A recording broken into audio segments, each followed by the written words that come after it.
Hi hello నమస్తే, నేను మీ భూపేష్ని.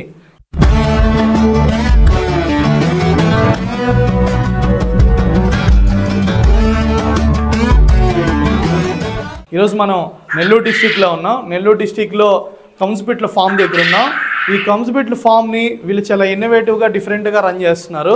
నార్మల్గా కంసుపిట్ల ఫాము వీళ్ళందరూ కూడా హోటల్స్కి, డాబాలకి, రెస్టారెంట్స్కి, కేటర్స్కి వీళ్ళకి సేల్ చేస్తూ ఉంటారు. వీళ్ళు ఏంటంటే అలా సేల్ చేయకుండా డైరెక్ట్గా కస్టమర్స్కే వీళ్ళు సేల్ చేస్తారు. డైరెక్ట్గా వీళ్ళు రీటైల్ బిజినెస్సే చేస్తూ ఉన్నారు. ఎందుకు అంటే వాళ్ళు బోట్స్ని కూడా క్వాలిటీ బోట్స్ని ఫ్రెష్గా క్వాలిటీగా తర్వాత వాళ్ళకి వెంటనే అట్లనే వాళ్ళకి డ్రెస్సింగ్ చేసి డైరెక్ట్గా కస్టమర్స్కి అందించే విధంగా వీళ్ళు ప్లాన్ చేశారు. ప్లస్ వీళ్ళు టెలికాలింగ్ కూడా స్టార్ట్ చేశారు. వీళ్ళకి కాల్ చేస్తే వీళ్ళు నెల్లూరు డిస్టిక్లో ఎక్కడైనా కూడా ఈ కంసుపట్లని వాళ్ళు డోర్ డెలివరీ చేయగలుగుతారు. ఇప్పుడు మనం కంసుపిట్ల ఫామ్ గురించి తెలుసుకుందాం. మీరు ఎప్పుడు స్టార్ట్ చేశారు? మీ పేరు ఏంది? నా పేరు అనిల్. లాస్ట్ 3 months నుంచి నెల్లూరులో స్టార్ట్ చేసాము. యాక్చువల్గా ఇది మేము లాస్ట్ 5 years నుంచి కూడా మేము ఈ బిజినెస్లోనే ఉన్నాము. అప్పుడు ఏంటంటే మార్కెటింగ్ స్ట్రాటజీస్ డిఫరెంట్గా ఉన్నాయి. ఇప్పుడు ఏంటంటే కొత్తగా డైరెక్ట్ కస్టమర్ ఇంట్రాక్షన్ కోసం ఈ విధంగా చేస్తున్నాము. ఎట్లానా మీరు కొత్త స్ట్రాటజీ చేశారు, డైరెక్ట్గా రీటైల్ మార్కెటింగే చేసుకున్నారు. ఎలా ఉంది రీటైల్ మార్కెటింగ్కి? రిటైల్ మార్కెటింగ్ అంటే అది ఇంకా ప్రజల్లోకి ఇంకా అవేర్నెస్ అవ్వలేదు. ఈ మీట్ వల్ల కలిగిన అంటే దీన్ని తింటే ఎటువంటి బెనిఫిట్స్ ఉంటాయి, దీన్ని తింటే ఎటువంటి లాభాలు ఉంటాయి అనేది అయితే ఇంకా ప్రజల్లోకి అవేర్నెస్ అంతగా లేదు. కాబట్టి ఒక అప్ అండ్ డౌన్గా ఉంది. బట్ ఏంటంటే ఇది ఒకవేళ అందరికీ నీట్గా రీచ్ అయితే బాగుంటుంది. మీరు 5 years నుంచి స్టార్ట్ చేశారు కదా. ఫస్ట్ మీరు దేంట్లో స్టార్ట్ చేశారు, ఎలా స్టార్ట్ చేశారు, ఎంత అమౌంట్ ఇన్వెస్ట్మెంట్తో స్టార్ట్ చేశారు? ఇన్వెస్ట్మెంట్స్ అంటే ఇంకా మనము ఎంత ప్రొడక్షన్ కావాలి అనుకుంటే అంత ప్రొడక్షన్తోనే మనకి ఇన్వెస్ట్మెంట్ కూడా అవుద్ది. ఇంతానేం కాదు, 1 లక్షతో కూడా స్టార్ట్ చేయొచ్చు. బట్ అది కాదు మ్యాటరు. మనకి అవుట్పుట్ ఎంత కావాలి అనే దాన్ని బట్టి మన ఇన్వెస్ట్మెంట్ అనేది హెవీగా ఉంటుంది. ఎన్ని బోట్స్తో స్టార్ట్ చేస్తే?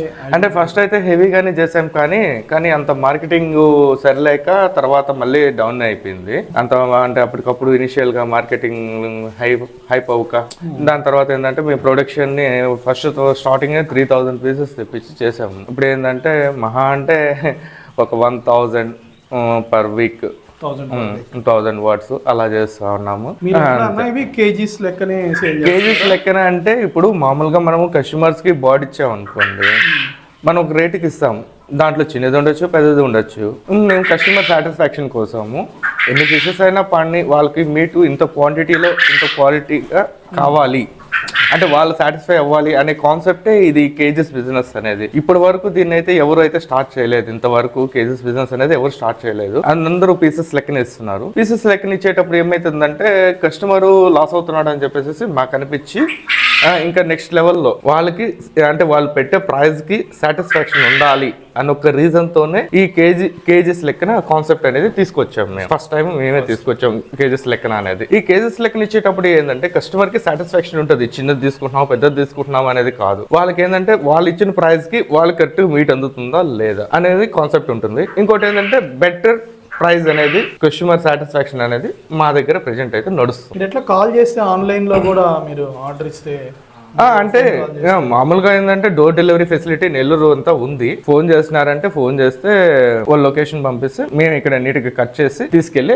వెంటనే డెలివరీ కూడా చేస్తాము. ఒక వితిన్ 1 hour అంతా. ఎంత మినిమం ఆర్డర్ ఎంత ఉండాలి? మినిమం 1 kg ఆర్డర్ ఉంటే అంటే మళ్ళీ డెలివరీ చార్జెస్ కూడా ఏం లేవు, ఫ్రీగానే డెలివరీ చేస్తాం. ఎందుకంటే మార్కెటింగ్ ఎక్కువ హైప్ అవ్వడానికి ఈ టైంలో అడ్వర్టైజ్మెంట్ లెక్క ఫ్రీ డెలివరీ అని పెట్టున్నాం కూడా. చాలా మంచి ఇనిషియేటివ్. డైరెక్ట్ గా రీటైల్ గా సేల్ చేసుకుంటారు. మీరు ఎట్లా వీళ్ళకి కేటర్స్ ఉన్నారు, దాబాలు ఉన్నాయి, అదేవిధంగా హోటల్స్ ఉన్నాయి, రెస్టారెంట్స్ ఉన్నాయి అంటే వాళ్ళకి ఇవ్వచ్చు. మేము మాదేమి పెద్ద విషయం ఏం కాదు. కానీ ఏంటంటే కస్టమర్స్ కి డైరెక్ట్ గా లైవ్ బర్డ్ ని అప్పటికప్పుడే కట్ చేసి ఫ్రెష్ మీట్ ఇద్దాము అనే కాన్సెప్ట్ ఇది. సో ఇప్పుడు నేను మళ్ళీ వీటికి ఇస్తే అవి మళ్ళీ ఫ్రీజింగ్ అవుతాయి. ఏంటంటే నా యొక్క సెక్షన్ ఏంటంటే డైరెక్ట్ గా కస్టమర్స్ కి డైరెక్ట్ మనము ఫ్రెష్ మీట్ ఇవ్వాలి అనే కాన్సెప్ట్ తో స్టార్ట్ చేసింది. ఇప్పుడు మళ్ళీ ఫ్రీజింగ్ థాట్ లోకి మళ్ళీ ఎంటర్ అవ్వకూడదు, కష్టం నష్టం ఎట్టే చేద్దాము అని ప్లాన్ చేస్తాం. మీరేమో డైరెక్ట్ గా అవుట్లెట్స్ పెట్టుకున్నారా? డైరెక్ట్ డ్రెస్సింగ్ అంటే సండేస్ ఉంటాయి ఎక్కడైనా కొన్ని లొకేషన్స్లో అక్కడ అట్లా పెట్టుకొని? అలా ఏం లేదు. ప్రెజెంట్ అయితే ఒక వన్ అండ్ ఓన్లీ ప్లేస్ ఇదే. ఇక్కడికే వస్తారు కస్టమర్స్, ఇక్కడికే వచ్చి తీసుకుని పోతా ఉంటారు. ఇక్కడే రెడీ చేస్తాము, వాళ్ళ కళ్ళ ముందే రెడీ చేస్తాము, వాళ్ళ ముందే కట్ చేస్తాం అన్ని. సో వాళ్ళకి సాటిస్ఫాక్షన్ ఉంటుంది, మన కళ్ళ ముందే జరుగుతుంది అని. సో ఆ బేస్ కింద జరుగుతుంది ఇది. ఇంకా ఏంటంటే ఇంకా తెలియాలి ప్రజల్లోకి, ఇంకా పోవాలి, ఇంకా పోలేదు, ఇంకా ఇప్పుడిప్పుడే రీచ్ అవుతా ఉన్నారు కొద్దిగా. ఇంకా టైం పట్టుద్ది. ఏందన్నా మీ ఫ్యూచర్ ఆలోచన లేదు, మీరు ఎలా దీన్ని ఎక్స్పాండ్ చేయాలనుకున్నారు? దీని ఎక్స్పాన్షన్ అంటే ప్రెజెంట్ అయితే ఒక స్టేజ్కి వెళ్ళిన తర్వాత దీన్ని ఒక యాప్ మోడిఫై చేసి నెల్లూరు వరకు యాప్ రిలీజ్ చేద్దాం అనుకుంటున్నాం. ఫ్యూచర్ ప్లాన్ అయితే ఫైనల్ అల్టిమేట్గా అది. ఓన్లీ కంస్పిట్లేనా ఇంకా ఏదైనా ఇంక్లూడ్ చేయాలి? అంటే ప్రస్తుతానికైతే సెకండ్ థాట్ ఏం లేదు, ప్రస్తుతానికి ఇది ఒక థాటే ఉంది. రేపు ఎక్స్పాన్షన్ చేసేటప్పుడు యాప్ని డెవలప్ చేసేటప్పుడు ఇంకేదన్నా ఆల్టర్నేటివ్, ఇంకా ఏదన్నా మనము అంటే ఇన్సఫిషియెంట్గా మేము ఏదైతే ఇవ్వగలమో వాటిని ఇంక్లూడ్ చేసుకుంటాం. అంతేగాని సఫిషియన్సీ లేనిదైతే మేము టచ్ చేయం. ఎవరైనా యంగ్స్టర్స్ ఎవరైనా దీన్ని స్టార్ట్ చేయాలనుకుంటే వాళ్ళకి మీరు ఏం సలహా ఇస్తారన్న? యంగ్స్టర్స్ అంటే ఇప్పుడు దీని గురించి నాకు తెలిసినంత వరకు ఏంటంటే దీని గురించి పెద్దగా అవగాహన లేదు కాబట్టి ఈ టైంలో నేనంటే స్పాన్ ఆఫ్ 5 years నుంచి దీంట్లో కింద మీద పడి లేస్తా ఉన్నాను. నా సిన్సియర్ అడ్వైస్ ఏంటంటే అసలు దీని మార్కెట్ హైప్ అయ్యే వరకు యంగ్స్టర్స్ దీంట్లోకి ఎంటర్ అవ్వకూడదు అనుకుంటున్నాను. ఎందుకంటే నేను ఆల్రెడీ పడ్డాను కాబట్టి ఇంకా వాళ్ళు వచ్చేదంటే ఇంకా స్ట్రగుల్ ఫేస్ చేస్తారు. అంటే ఎవరు కాన్ఫిడెన్స్ వాళ్ళకుంటే దీన్ని తప్పనట్లేదు, కానీ మనం చెప్పలేం కదా ఎట్టుంటుందో. కొంతమంది ఫేస్ చేయగలిగే వాళ్ళు ఉంటారు, కొంతమంది చేయలేని వాళ్ళు ఉంటారు, ఓపిక తక్కువ ఉండే వాళ్ళు ఉంటారు. దీని మార్కెటింగ్ చాలా లో కాబట్టి యంగ్స్టర్స్ ఒకసారి ఆచితూచి అడిగేయాలి. ఇంకా ఎందుకు చాలా హోటల్స్ లో ఇంకా కూడా మన కంసుపిట్ట ఇప్పుడు మనం ఉన్నాం, అందరికి తినాలని ఉంటుంది కంసుపిట్ట. డాబాకి వెళ్తేనో లేకపోతే ఇంకెక్కడ రేర్ గా దొరుకుతుంటది. అన్ని హోటల్స్ కి అసలు ఎందుకు ఇంకా రీచ్ అవ్వలేదు అనుకుంటున్నాను? అంటే మేము యాక్చువల్ గా ఏంటంటే just only for customer interaction అనేది మాత్రమే మాకు కావాలని ఒక సింగిల్ పాయింట్ మేము చేస్తున్నాం బిజినెస్ ని. ఇవన్నీ రీచ్ చేస్తే తర్వాత ఏమవుతుంది అంటే మా మైండ్ డైవర్షన్ అవుతుంది. ఓన్లీ కస్టమర్ ఇంటరాక్షన్ అంతే, వాళ్ళని బేస్ చేసుకునే పాయింట్, ఒక సింగిల్ పాయింట్ మీద చేస్తున్నాం దీన్ని అంతే. ఇప్పుడు వాళ్ళకి కూడా సప్లై ఇవ్వచ్చు. నేను యాక్చువల్లీ ఇంత ముందు ఏంటంటే చికెన్ షాప్స్ కి సప్లై ఇస్తున్నాను.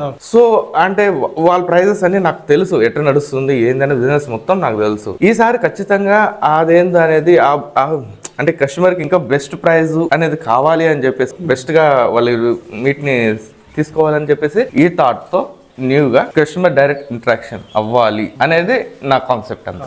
మేతలకి వీటి కన్నా ఏమేమి మేతలు వాడుతున్నారు? ఎక్స్పెన్సెస్ వీటికి మామూలుగా సపరేట్ ఉంటాయి, వైల్డ్ ఫీడింగ్ అని అంటే ఇస్తారు. ఇవి ఎట్లన్నా తెచ్చుకోగానే 1 week కి ఇప్పుడు మీరు సాటర్డేనో ఫ్రైడేనో తెచ్చుకుంటారు కదా, ఇవి సేల్ కావు అట్లానే ఉంటాయి నెక్స్ట్ వీక్, అప్పుడు లాస్ అవుతుందా? అంటే లాస్ అంటే మేము డైరెక్ట్ కస్టమర్ డీల్ పెట్టుకున్నాం కాబట్టి సర్వే అవ్వగలము. మా సిచ్యువేషన్కి ఒక 1 week కాదు, ఒక 10 days లేట్ అయినా కానీ నో ప్రాబ్లం, బెటర్మెంట్ గానే ఉంటుంది.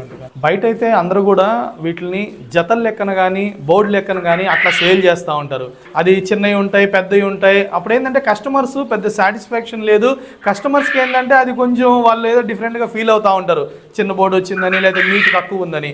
వీళ్ళు ఏంటంటే ఇంకా ఇన్నోవేటివ్గా ఆలోచించి వీళ్ళు కేజీస్ లెక్కన సేల్ చేస్తూ ఉన్నారు, మీట్ లెక్కన సేల్ చేస్తూ ఉన్నారు. ఇట్లా మీట్ లెక్కన కస్టమర్కి ఇవ్వడం వల్ల కస్టమర్కి సాటిస్ఫాక్షన్ ఉంటుంది. ఎందుకంటే కేజీకి బోట్స్ ఎక్కువ పడతా ఉంటాయి, అందువల్ల వీళ్ళకి కస్టమర్స్ కూడా ఏంటంటే కేజీ లెక్కన తీసుకున్నప్పుడు కస్టమర్స్ కి సాటిస్ఫాక్షన్ ఉంటుంది. ఇక్కడ ఈ ఫామ్ రన్ చేసే మన అనిల్ గారు కానీ మన కోటి గారు కానీ వీళ్ళిద్దరికి కూడా ఏంటంటే కస్టమర్ కి సాటిస్ఫాక్షన్ అయితే బిజినెస్ డెవలప్ అవుతుంది. మనం ప్యాషన్ తో చేస్తున్నాం కాబట్టి మన దగ్గర ప్రోడక్ట్ తీసు కస్టమర్స్ కూడా హ్యాపీగా ఉండాలి. వాళ్ళు హ్యాపీగా ఉంటేనే మౌత్ పబ్లిసిటీ జరిగి బిజినెస్ కూడా ఎక్స్పాండ్ అవుద్దని వాళ్ళు చెప్పడం జరిగింది.